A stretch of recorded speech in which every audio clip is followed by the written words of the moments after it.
me kind of give kind of a structure to how I see things working out. Okay, because if you're gonna have a BRICS reserve currency, the problem with currencies and any kind of pegging or whatever is that currencies always come under attack.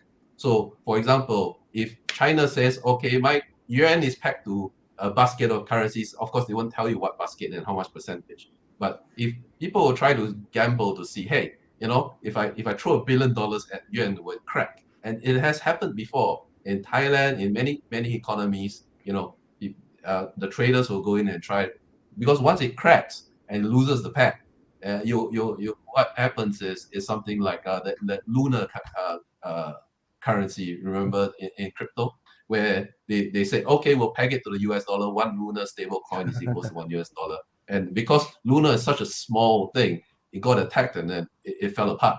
And immediately everybody lost their shit that had lunar. Of course, the attackers made a big chunk of cash. So what's going to happen with the reserve currency is that they cannot have a reserve currency that is pegged to anything, because it will come and attack. And then when it comes under attack, which of those currencies is China going to exhaust its reserves just to help reserve this reserve currency that benefits everybody? No, China's not going to want to do that. Neither is India, neither is Russia, right? And none of these countries are going to want to allow each of the national, like Russia doesn't want to allow yuan to become the reserve currency, because then the Chinese get this unlimited printing power. Right? May I pose perhaps a relevant example? I think it might be relevant because you're talking about common currencies, and this would be like the European Union, the euro. They have that would be the system. They have a common currency, and they have a lot of issues that you just pointed out. They have discrepancies between the countries, which that makes it kind of difficult to make it work around. And if you take the BRICS countries, that will be a lot bigger countries, more widespread, and even more different economies. So the idea of a common currency would be just it is incredibly improbable to expect BRICS to be operating in the same way as the euro does. So which is why I think the BRICS proposal, I don't think is actually that, they will share just one currency, like what the European Union did to their own economy. What the BRICS likely direction is likely to create a separate currency backed by gold only for trading. Everyone will still keep to their own national currencies because they need that fiscal power to control the import and export. It's just that they have a separate currency that they can totally avoid using USD. And I think Drew said a lot of things that is correct. The only difference, how it could work, is that you have to detach yourself entirely from the US dollar. Then you can make the reserve currency work. Right. That's what Gaddafi actually proposed. On that point, I want to interject here because, here's the thing, right? De-dollarization in this sense, where you get a multipolar world and many different groups of people. So you might have BRICS. You're still going to have the Anglosphere dealing with USD, right? Then you're going to have the BRICS, and then you might have India and Russia, or hypothetically, I can't see that. But this is deglobalization, right? And think about how this is going to play out. These trading blocks are going to differentiate themselves. That it's not going to be easy to trade between them. Now that is a real recipe for war, because if you have no trade interests with those folks over there, right?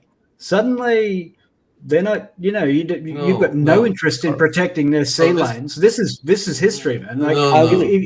If countries aren't linked by trade, right, they tend to compete and go to war. Yes, so if you have deglobalization, you're going to go back into the age of nation states going to war. And arguably that's what happened to Saddam, right? He decided to go it alone, and everyone was like, cool, we can take his stuff, right? No, it's not deglobalization. It's not. It's not. So this is the dream, right? The dream is that China and the BRICS are going to be able to create this club. I don't think what Toby you're right. Toby, you're right. Toby, your wife. Yeah, your wife is sleeping. We are talking over top of me instead of letting me. I think what Toby is saying is not about deglobalization in the sense that people don't trade with each other. He's saying that everybody will be more taking care of themselves, but then there's another mechanism. So it doesn't trade in the way how we trade today. It still trade. People still trade with everyone, but it's not in the way how connected Well, everything is. think of I the think that's what Cold Toby is War, trying to right? say. You had the Cold War, you had the Communist bloc, right? The Warsaw Pact. They traded amongst themselves, and they didn't really trade with the West. Very limited, Yes. right? If you get de-dollarization, if you get 3 different groups or even 2 different groups of currency traders, right, it's going to be much, much easier to trade with your own group and much, much harder Correct. to trade with the other group. You protect yourself And so you're from going to get like estrangement. I have an answer to that. I have an answer to that, and it goes with the point that Drew's about to make. Maybe. The thing about deglobalization at this point is that we are way too interconnected.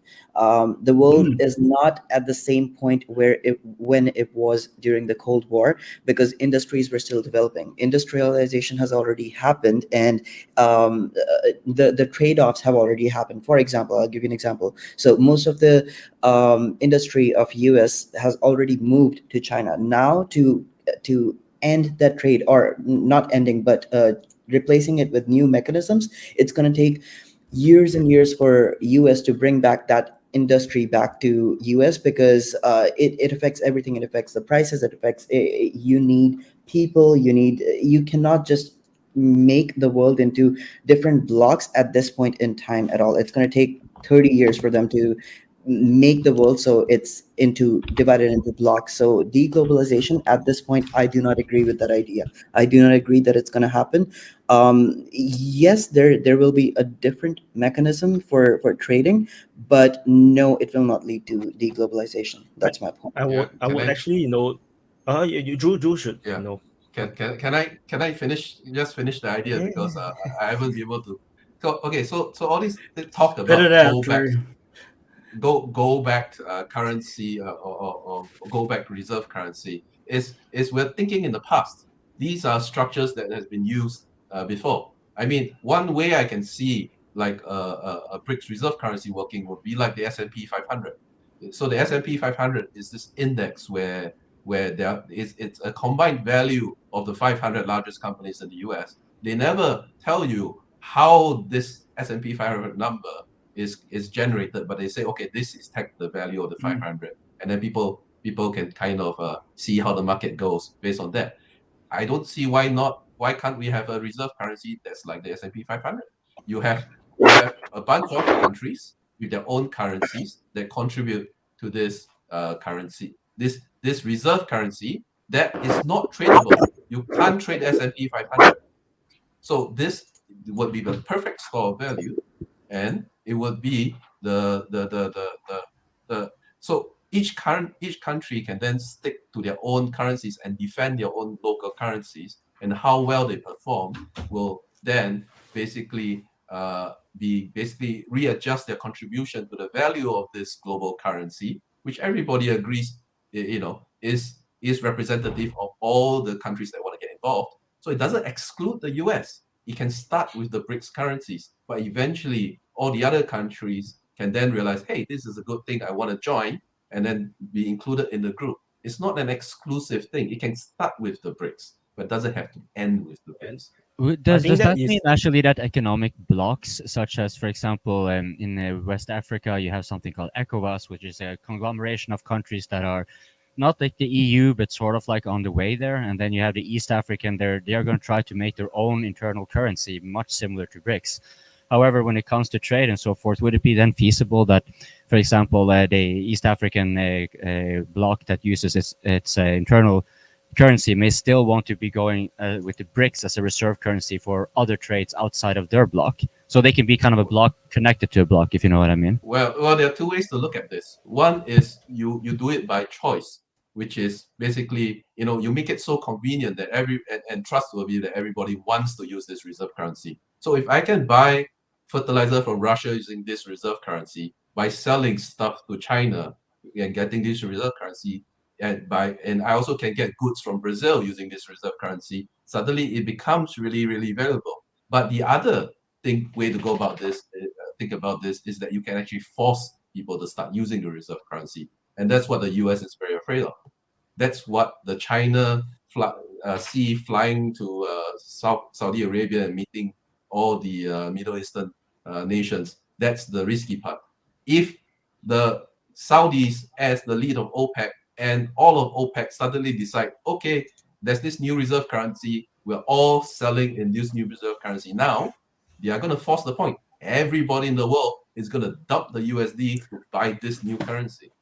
Right, and then the Americans can't afford their aircraft carrier fleet, so their navy stays home, and then good luck getting your goods to market, man, because every regional navy starts enforcing its own territorial waters, and you don't have global trade.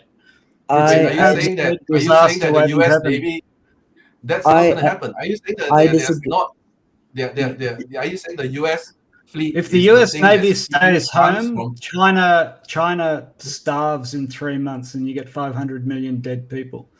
The idea that you can have global trade without a blue water navy protecting it. Which national navy is going to attack a commercial ship these days? Tell me. All Name of them? one country. No. Which, I mean, is France going to send out a cruiser to bomb a cargo ship from Turkey? So what Toby is trying to say is that. Well, what about the Somalis? So what Toby is pirates with the guys with little guns. All you need. You call them pirates. The reason that you call them pirates and not the Somali National Navy, right, is because there is the US fleet. So once there's no US fleet, the water belongs to anyone who can control it. Let me turn this idea around. You know, during the colonial times where, you know, the British and the Spanish were fighting for power of the global trade, that's exactly what happened, where their navies are basically operating as pirates, or I'm not sure it's the term, buccaneers or something like that. They're basically sinking commercial ships, all over. They are hijacking, because that is when the whole global trading system breaks down, and there are major powers fighting, which is why he said that without a blue water navy, powerful enough to protect your trade, you can't have global trade. That's also exactly what Toby is trying to say. Let me Aki want to say something actually. No, that is because Drew, we are way off topic in the sense that we are thinking that, okay, there's going to be a BRICS currency backed by gold, backed by whatever, that's just going to overtake US dollar. And I'm going to bring us back to the point that no, that is not what the intention is. So the reserve currency is just for reserves. That is not for trading. The trading currency would happen. The whole trading system is going to change. This is what. Wait, if you have read the document where they were showing their intent of creating another currency, what they said that they do not want right now how US dollar is being used to trade. They do not want the BRICS currency to be used. What they want is the same arrangement that Toby was talking about that Australia and Chinese are using. Say the same would be amongst different countries. What they intend to do is, like, for example, Russia and India, what they want to do is they want to set us they want to have a set price of, let's say, 1 ruble equals one Indian rupee. So what they want to do is they want to trade in that set price rather than going to US dollar, like converting it into US dollar, bringing it back from US dollar to rupee or ruble. They want to remove that system, and they want just the direct system. They want to remove the US dollar out of the system completely. So that's what's basically happening. There's no replacement of US dollar. There's just they're going to avoid using currency swap, right? Exactly. You're only seeing half the picture.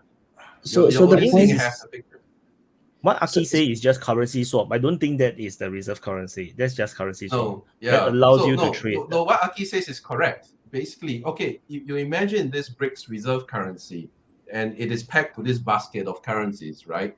What that means is this basket of currencies interchange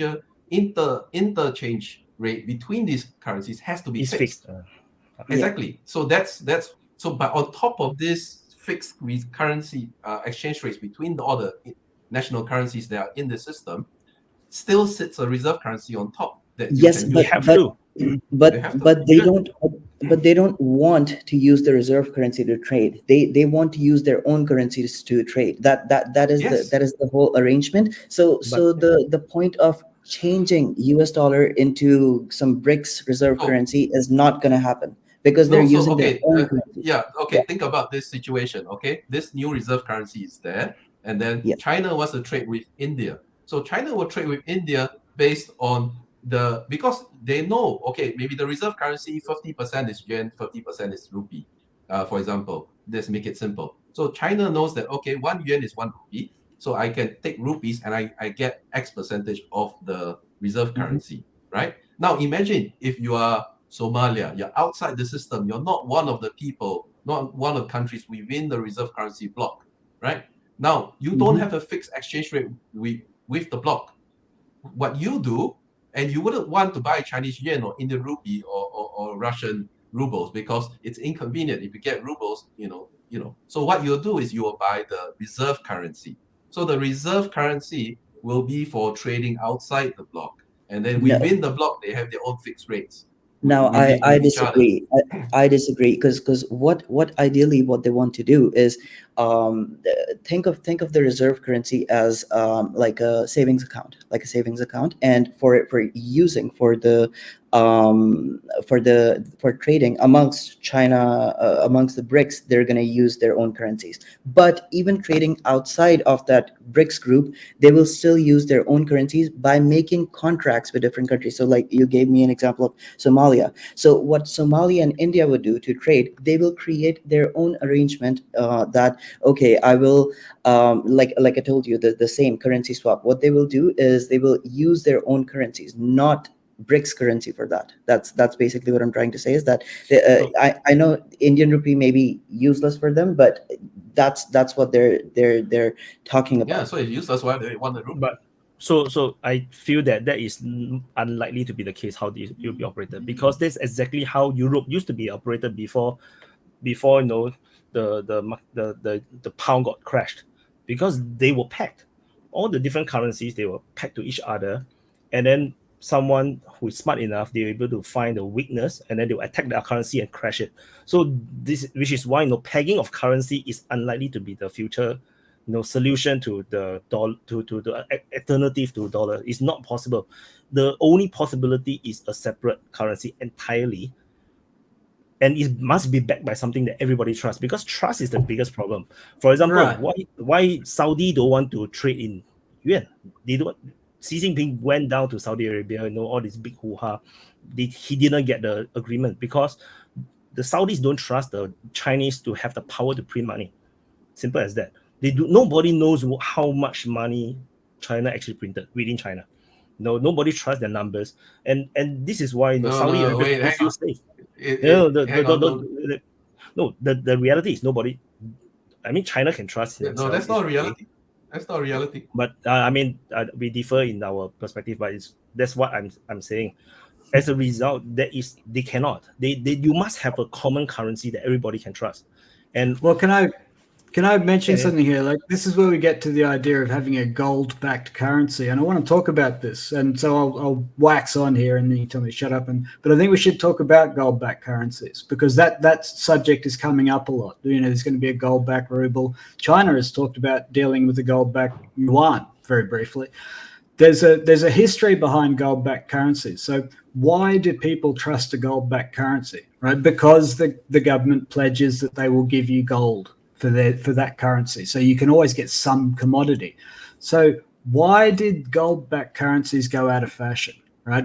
And the question here is, like, how do banks today make money? And it's a really interesting question for me, because it kind of answers how Russia came out of the 1990s, right? If you understand how money is created today, you can start to see the real limitations of having a gold-backed currency. And the point about what we're saying, if the only way to get like a peg for these regional blocks is to have a gold back or some other, backing that everyone can trust, right? That's really limited. Gold-backed currencies are really limited. And I'll tell you why. Gold isn't productive, and there's a finite amount of it. Whereas what banks will do is, I'll give you an example. Let's just say you borrow $100,000 and you build a factory making widgets, and you sell so many widgets that you build 3 more factories. Well, the bank will look at that and say, well, those factories are each worth $500,000. There's been economic growth here from 100,000 to 1.5 million, right? And so that bank will say, we now have assets worth 1.5 million, and they will just invent that money and lend it out. And there's nothing wrong with that, right? This is economic growth creating wealth. And gold-backed currency really limits that. And so what happened in Russia at the end of the 90s was Medvedev copied a guy called Goldstein. Now, Goldstein was a British financier, I think. He went over to America and Canada, and he had a look at the timber market. And all of the big timber companies in America and Canada was kind of like they weren't making very much profits.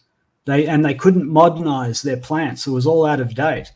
And he had a look at these companies and a think about it. And he bought them all up, and he organized capital to buy them all up. And then what he did was he went to the bankers and said, these companies own 15% of the forestry in Canada and America. That wood is worth however many cents a pound. So we have this much assets. Will you lend me the money against those assets? And the bankers had a look at that and said, sure. And suddenly Goldstein was able to modernize all those companies. He had the cheap capital. He had huge amounts of capital to draw upon. And because he had identified an asset that the banks could value on their balance sheets, he created wealth. No, he didn't create it. It was already there. He identified it for it to be valued. And that's exactly what Medvedev and Putin, but mostly this is why Medvedev is popular. This is why the United Russia Party is popular in Russia. This is how they got Russia out of its hole. They went to all of these companies that have been stripped of all their easy assets in the 90s. And when I say stripped, I mean they were taking the copper wiring out of the walls and selling it for scrap. And so all your middle class in Russia that eventually inherited the shares, right? These are all the people who now belong to United Russia. They were inheriting all these companies that were totally destroyed, having been stripped. You know, some of them had been stripped 4 times in a row. The first time they took all the petrol and the vehicles, and the next time they took all the tools, and the next time they took the copper out of the walls. And it destroyed the country.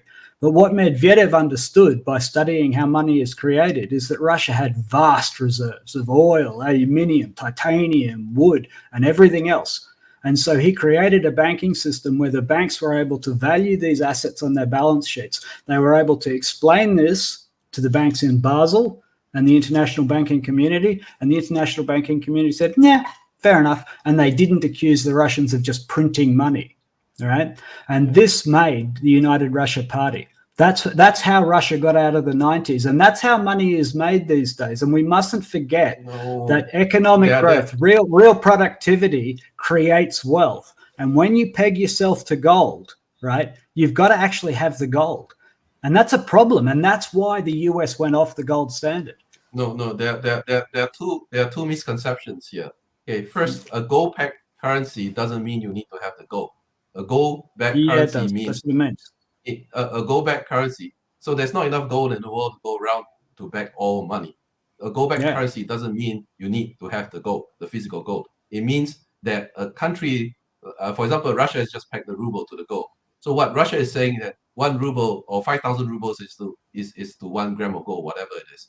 It means that the country is willing to spend its foreign reserves to defend this peg. A peg is as good as a country willing to defend it. That's why a gold-backed reserve currency, BRICS reserve currency, is never going to work, because none of the countries are willing to spend their foreign reserves to defend a currency which is not theirs. It has to be, if you want to have a gold-backed currency, it has to be a national currency, and you need to spend your foreign reserve to defend it. Otherwise, people will just attack it until the peg is removed. That goes for any peg. So let me clarify the second misconception first before I'll let you. So the second misconception is that money is just created out and it's nothing. That's not true. What you're talking about is actually the fractional reserve banking system.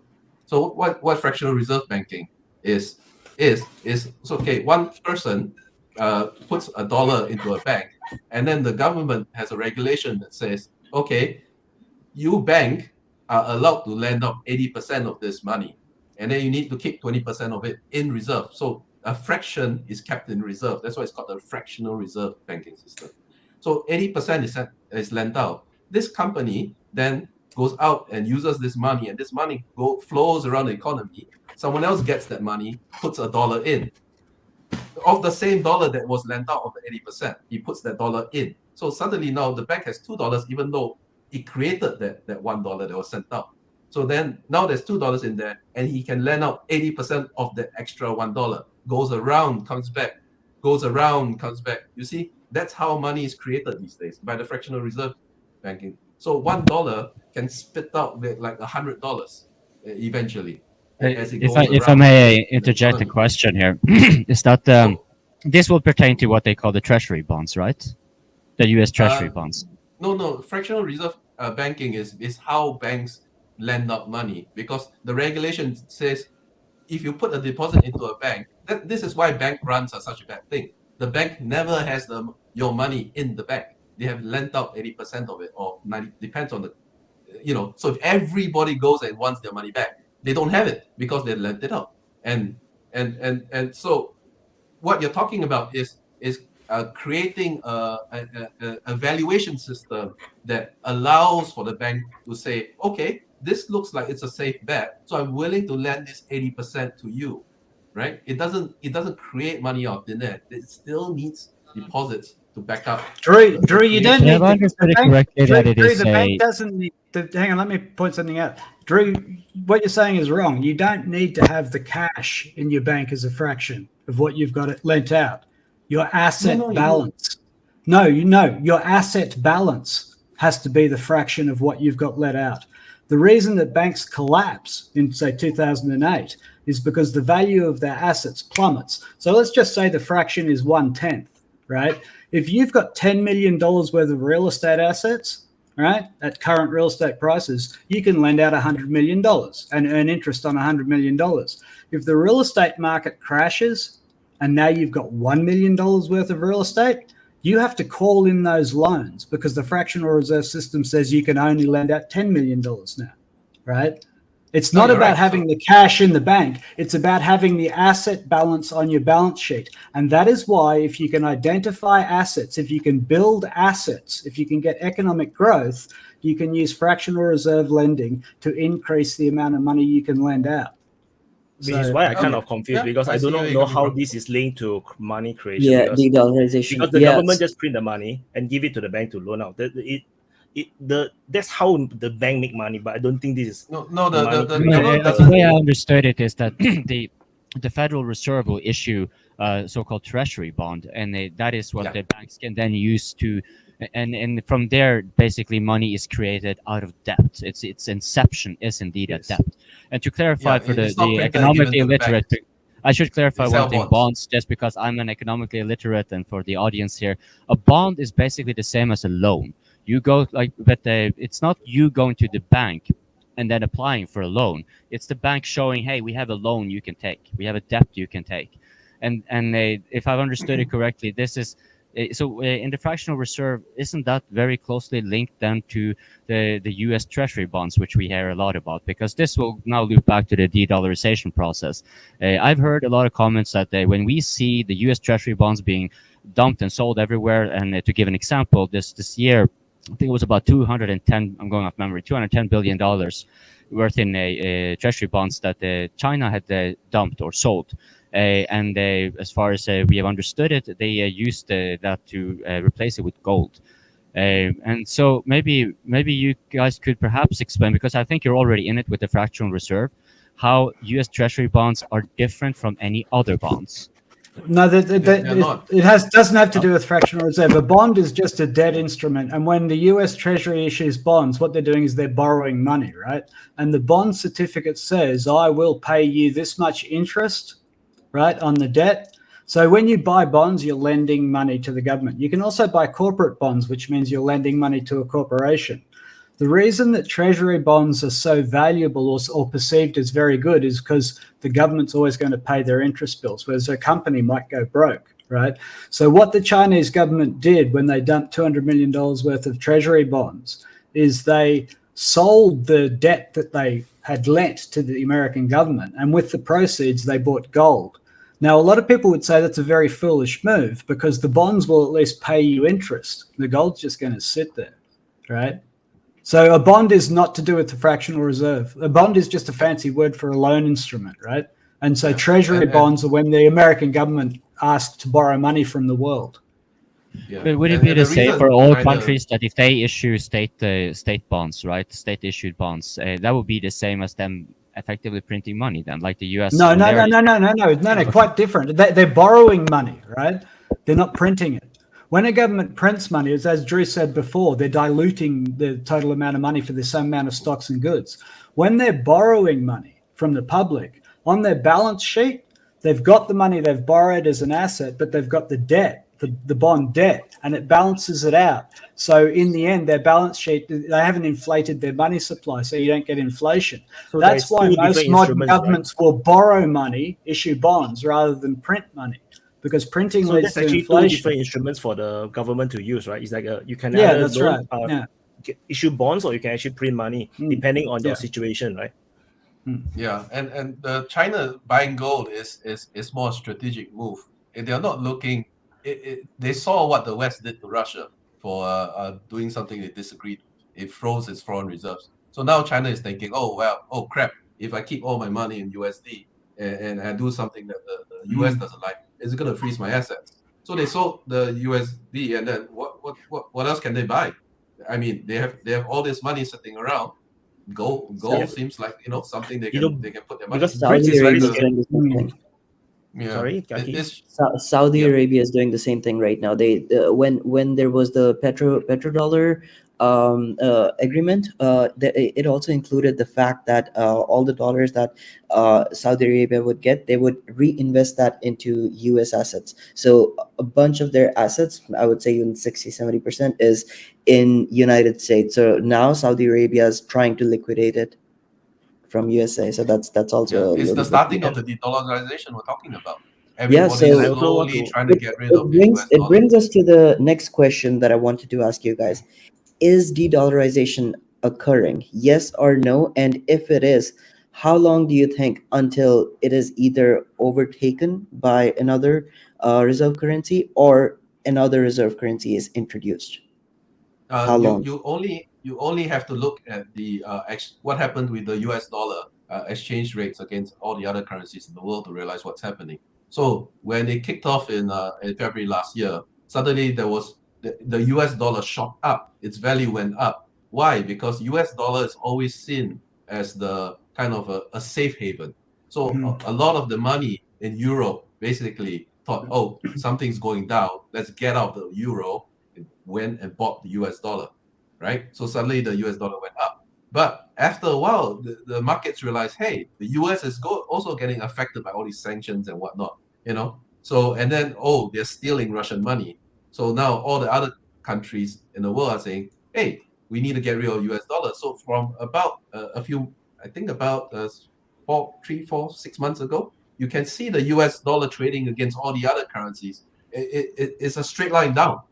And so a lot of currencies that are other more exotic currencies, they are considered as safe havens. And also things like property and gold and all the other kind of assets that typically hold where wealth goes to is now going up. So the Sing dollar has performed tremendously in the last few months because Sing dollar is kind of like a kind of exotic small reserve currency. What are the other exotic currencies? The Swiss franc is supposed to be quite safe. The Sing dollar, and those are basically the two. I mean, in Africa you have the ZAR, but I think nobody really wants to hold your money in South African. South America doesn't really have one, and the yuan is just not a very it's a very unwieldy currency because it's so tightly controlled, the exchange rate.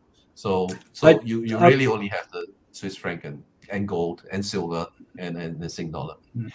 I want to point something out here about the US dollar. Because the US dollar is, there's so many of them, right? Because so much of the world's wealth is held in US dollars, so much of the world's wealth you can only buy through the reserve currency of US dollars. There have been some really interesting things that have happened when people have tried to de-dollarize, right? So the thing is, when you buy and sell stuff, right, you affect the value of things, you affect the market. And I'll give an example. So there have been historical examples of people selling all of their US dollars. And now what does that do? That pushes the value of the US dollar down. So the 10 millionth dollar you sell, you're getting a lot less for it than the first one. It's like if you sell shares in a company, the act of selling them drops the value of them. So, as you sell more and more, you get less and less for it, right? And what's happened historically is you've had nations that have divested their sovereign wealth funds of US dollars, right? And then they've got a whole bunch of some other currency. And then they've looked around for something to buy, right? So they've lost money on the exchange because they depressed the value of the US dollar, right? And then they've looked around for other things to invest all their money in. And the reality is there's not enough stuff, right? And countries like China and Russia have got foreign investment rules. Every country has foreign direct investment rules, right?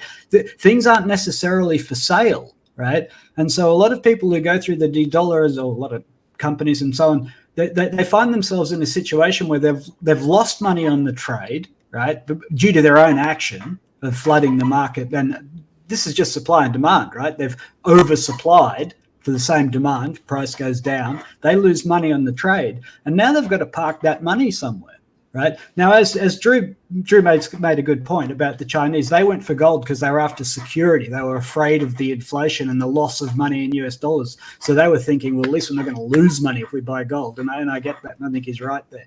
But other people have done it, and it's like, well, I was earning something from my bonds. I was earning some interest. And they've faced a world where there's not that much for sale, and what is for sale isn't profitable. So plenty of people have lost a lot of money de-dollarizing because they imagine that the world is full of good things to buy and that they're going to be allowed to buy them. And they discover to their cost that just isn't the case.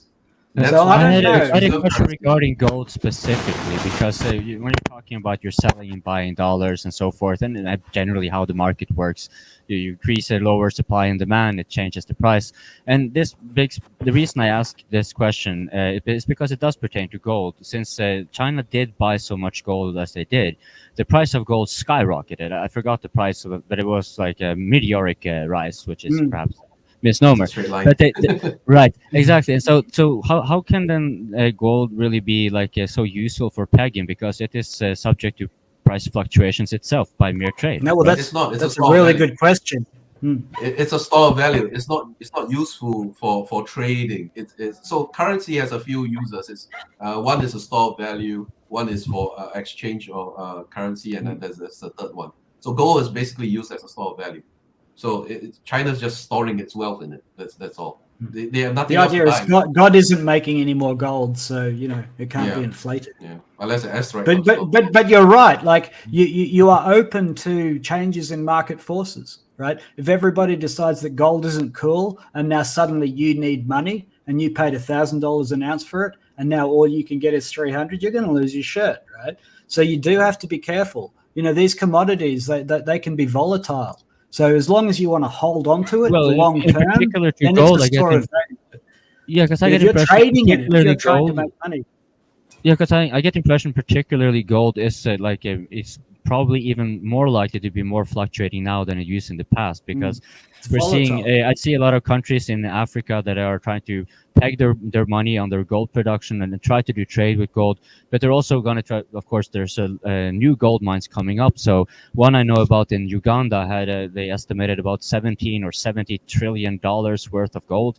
So as that starts getting on Earth, right, then if China buys it, then will the price go up or will it just remain the same? How it seems to be it's not as straightforward. You just peg it on gold and then it's fine. The price will go up if China buys it. But the buying of gold and the pegging of gold currency to gold, two separate things. Yeah. You don't need to hold gold to peg a currency to gold. It's two separate things. You kind of do. It's like if you have a look at a British pound note or a 20-pound note, it says on the pound note, I promise to pay the bearer of this bill 20 pounds. Right? Yeah, but they're talking about 20 pounds worth of gold, right? Yes. Right. But you don't need to have the gold. You can have your assets in some other things, and then when the guy comes and gives you you buy the 20 pounds of gold and give it to him. If you can. And if you don't store the gold and you can't buy the gold, then people start screaming from the rooftops that this thing that it says on your bill that it's backed by gold is a bunch of nonsense, and then there's a run on your currency, right? And then you haven't got a gold-backed currency, so you get exposed. You just need to look at how much gold Russia has. I mean, Russia right now has pegged its currency to gold. Look at the amount of gold Russia has and the amount of rubles that are circulating around. The numbers don't match up. Well, I don't think they do anyway. I read somewhere that there's like 6 times as much gold traded in the world as actually exists. And like these people, they think they're buying gold, but they're actually buying like shares in companies that claim to have it. And when you add up all the gold that everybody claims to have, it's like 6 times as much as physically exists on Earth. I don't know if that's true. Let me explain that as a derivatives trader. Okay, so what's happened? What's happened is that there's this thing called an exchange traded fund, ETF. It's basically a financial structure which says that, okay, this thing is kind of like a stock, and then it's pegged to the price of gold.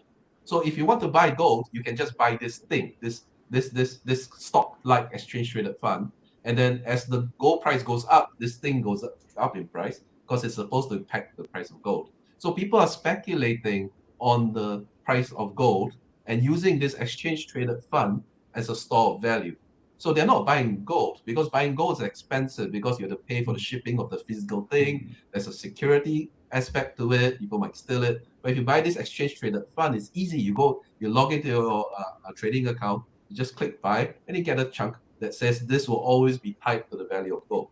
So the extra 6 times is people trading in all these exchange traded funds. So what kind of man does this trick? I do. How is this different from a currency? How is this gold index different from a currency? Because you can buy this index from anywhere around the world, right? So it's gold, so it's still gold. So when you do currency trading, you aren't actually buying the currency. You see. So for example, if you have a bunch of so when you create your trading account, usually they will ask you to link it to your bank account. So if your bank account is US dollars, and then you log into your account and then use your US dollars to buy euros, you can't actually use those euros. You first need to convert those euros back into USD so that you can withdraw into your US denominated bank account, and then go to your local currency trader exchange to change the USD. So all this currency trading that's happening in the market itself isn't actually trading the real local currency. So it's the same for all currencies. Yeah, exactly what I was saying about a go-back currency, but separate from the US, because it's still a currency. Just that you don't go through the US route, but it's backed by gold. You got my point?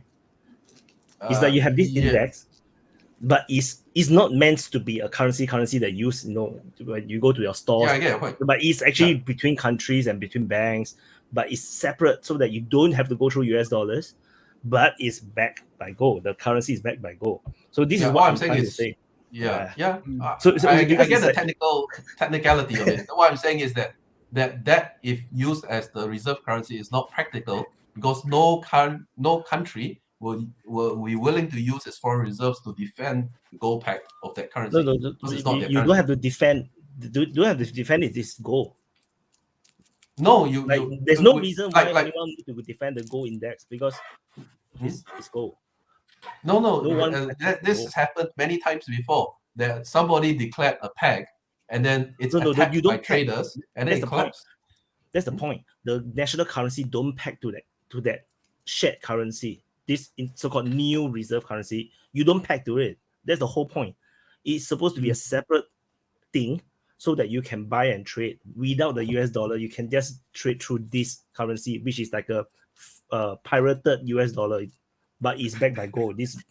You understand what I mean? What? That's not going to work. Couldn't people attack it by buying the gold and driving the price of the gold up? You've pledged to redeem for the value of gold, which means you have to go out and buy gold at that inflated price in order to exchange. Or conversely, sell it. Like that. So I think Drew's making a fair point. You can attack any currency as long as you can attack what it's valued against. Yeah. So then you can do that with gold too. But you can attack this shared currency, but you can't collapse it because it's still gold. So what you can buy all the gold, right? You can you see what you can do is make the shared currency untradeable. So that's what happened with S&P 500. You cannot trade the S&P 500. You can only trade exchange traded funds that are linked to the S&P 500, and you can trade stocks that are value tied to the S&P 500, but you cannot trade the S&P 500. So you cannot attack the S&P 500. You can attack the individual companies. So of the 500 companies, you can go and sell the stock, and that will affect the value of the S&P 500. But you can never sell the S&P 500. Have I understood it correctly that the S&P 500 is kind of one of the fiat indicators that dictate the value of the dollar? Yeah, like the dollar is a fiat, right? So the S&P will be the fiat instrument to make that trust, so to speak. It's an index, so it's like a number that represents the value of the 500 currencies, companies, top 500 companies. And that is how the USD is sort of kind of, if you want, pegging the dollar. It's pegging it to the stock of the S&P, its assets and so forth. Kind of, yeah. Okay. I'm not even sure US dollar is pegged to what. Because no, US dollar isn't pegged to anything. Yeah, US dollar is free floated, right? Yeah, because it's the reserve currency. They don't even bother to peg it to anything. But the S&P 500 is sort of, it does affect the pricing of the dollar in many regards, right? No, the S&P 500 doesn't affect the price of the dollar at all. It's the S&P 500 is the value of the top 500 companies, the stock value of the top 500 companies in the US. Yeah. So you can trade the S&P 500 by selling the futures, selling the ETFs of it, selling a stock called SPY. That, but you can't trade SPX, which is the S&P 500. Do you guys know how is US dollar value? Like, how do they decide what is the value of US dollar?